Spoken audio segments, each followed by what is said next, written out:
Pasan los años, tu recuerdo está en la historia. De factoría su México dejó.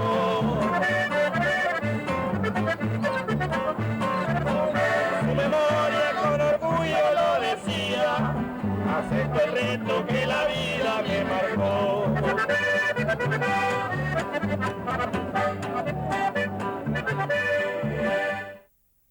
The international border between the United States and Mexico stretches over 2,000 miles from the southern tip of Texas to the northernmost point of Baja California. More than 9 million people live along the border.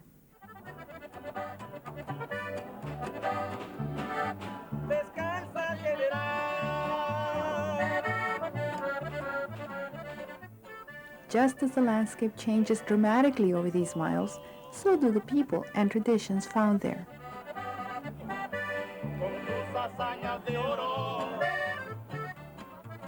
Is there something that can be called border culture?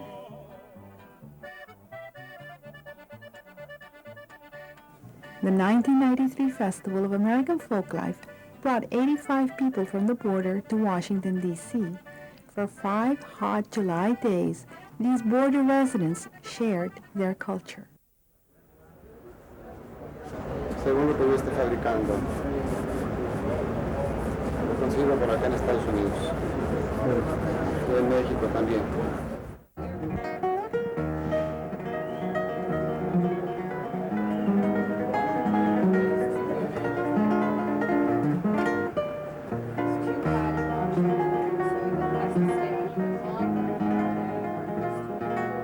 The old-fashioned lady. Porque de old fashion, porque estoy vieja y porque nomás hago los trabajos old fashion woman, they come.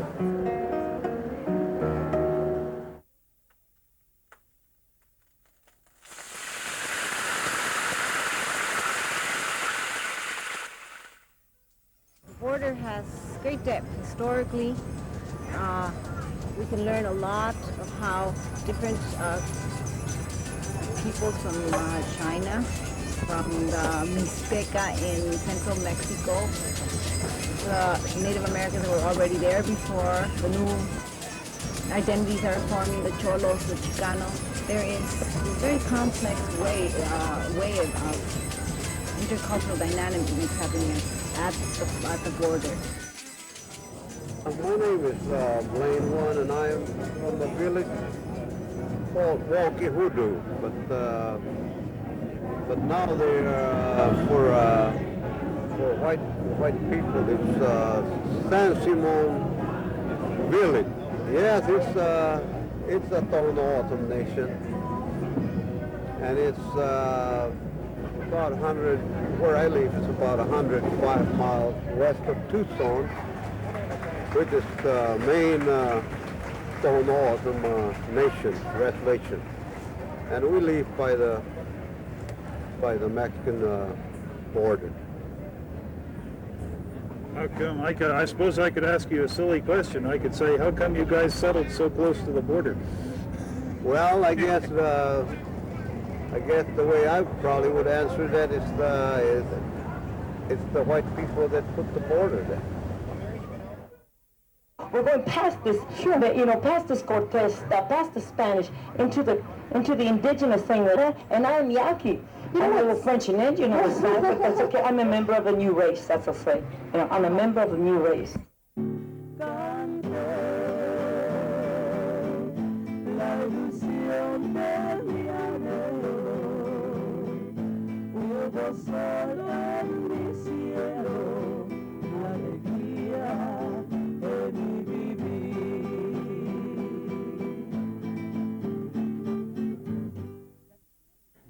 To better understand border culture, it is necessary to learn about the history of today's border. In May of 1846, in the wake of the Texas Revolution of 1835, the United States declared war on Mexico.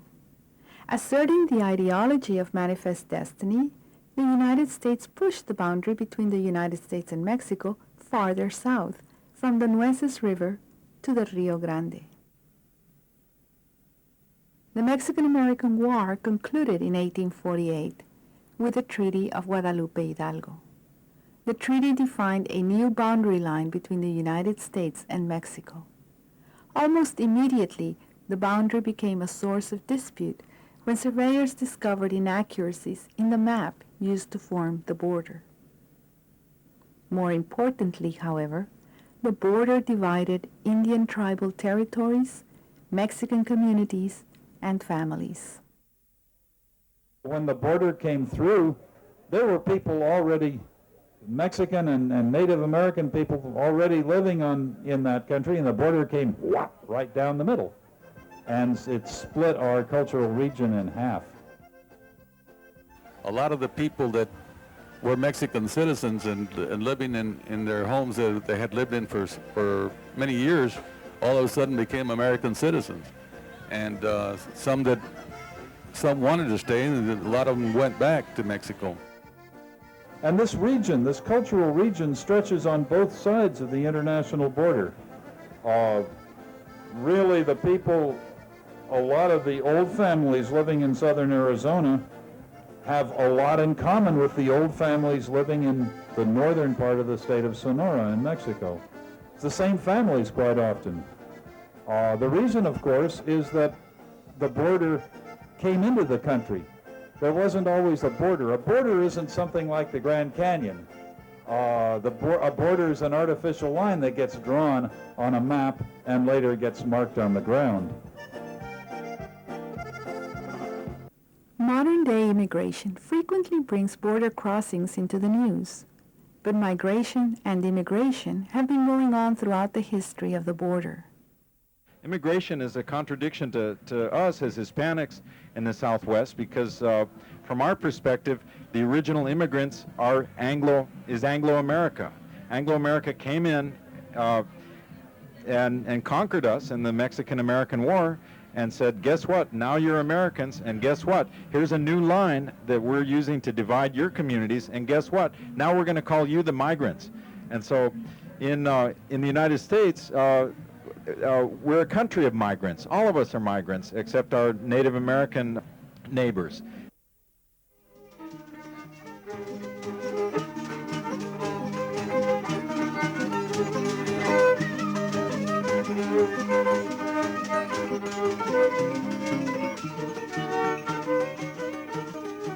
Some of the people who participated in the festival came to the border recently.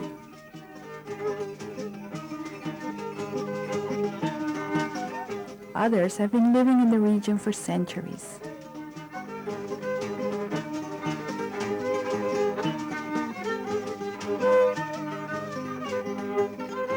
We have ancestors in Mexico, and when they put that border, that kind of cut us off. So it was kind of hard to visit our ancestors in Mexican side. Now, especially right now, it's really hard. I go across, but I don't go through the main gate. Storytelling is very important. So as a coyote fled away from the flames and got into the mole hole, his back didn't fit. So now you see that the coyote has a black stripe on his spine. El coyote es un animal vivo. Coyote is a smart animal. Pero creído. But he trusts too much. Lo engañan cada rato. They get him every time. Hasta aquí nomás.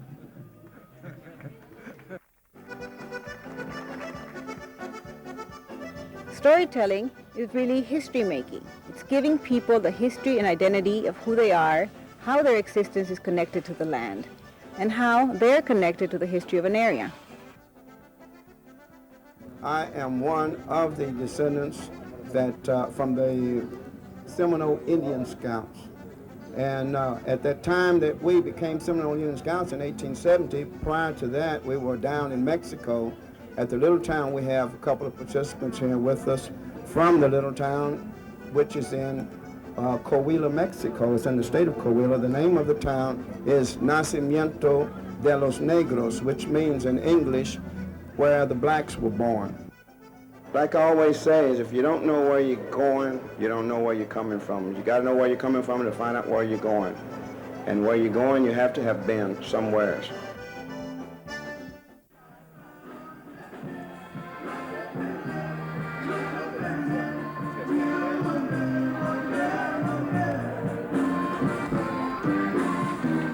Yo soy de Oaxaca, pero vivo en Baja California.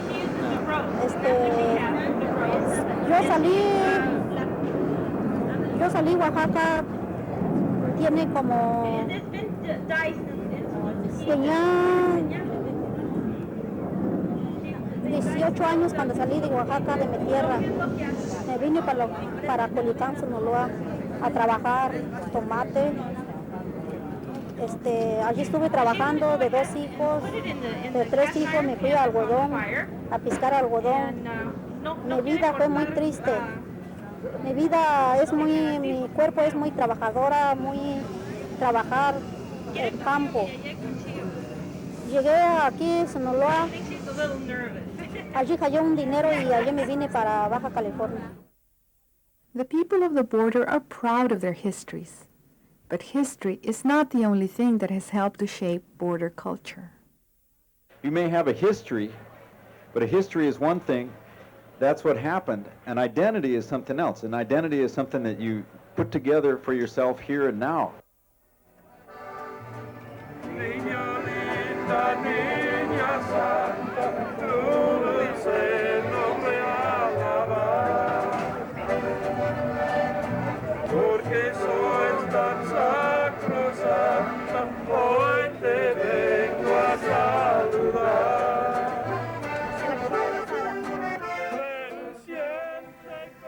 The interplay of language, a sense of shared space, and problems common to both sides of the border also help to define border culture.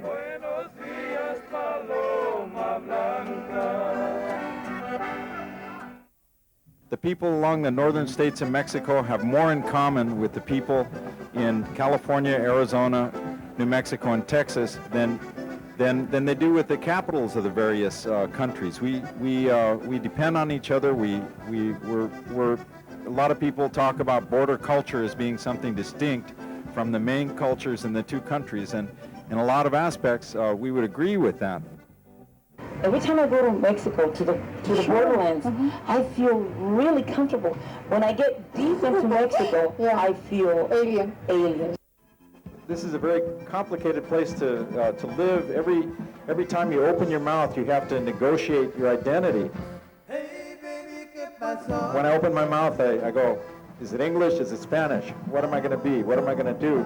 It's the same me, but Spanish and English are so different that it's like different me's at the same time. The border isn't the simple dividing line.